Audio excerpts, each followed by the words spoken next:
Boleh rakam kosong, rakam tak ada suara pun tak apa kan. No. Boleh. Rakam tak ada suara, tak cara tak ada suara. Diam sunyi sepi. No. Memang tak ada cerita apa langsung ah. Takkan kot. Anak ramai anak. Anak berapa orang lah? Semua ada berapa orang? Sampai 10 orang ke? Ada 6 ada? 6? 6. Oi, 6 ramai ah. Bini seorang, anak 6 kira ramai. No. Tak ada nak tambah seorang lagi ke apa? Tak ada. Tak ada. Anak tahu. Dia duk simpan dalam hati kan. Ada no. Raya sehari no. Hari lain lepas tu tak raya, terus kerja. Ikan tu elok no. Ikan tu. Mahal tu no. Mahal kan. Anak lah beli bubuh lah ni. Lepas tu dia bertinggal kita. Bubuh lah. Tak jadi ikan ni mahal kan. Kalau besar tu ada orang nak beli je tu. Tak tahu. Harga dia kira inci kalau tak hilap ni. 1 inci dah RM100, kena 10 inci dah RM1000. Teh.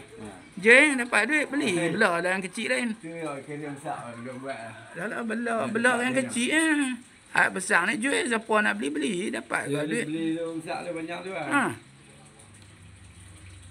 Dia tapi makan dia sama dengan ikan lain juga kan.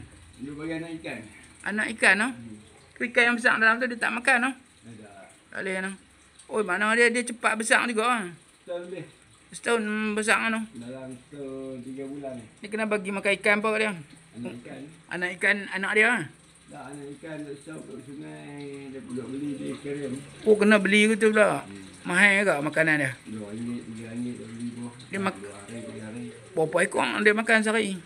Tak tahu beli RM2 tu tuang. Lepas dalam tu dia makan Dia tak makan benda lain. Makan. Oh, tapi dia boleh hidup no, tak ada masalah dia mati ke apa no. Sah kat no. Tapi dia boleh besar no, macam tu dia jadi besar. No. Mahal ikan ni.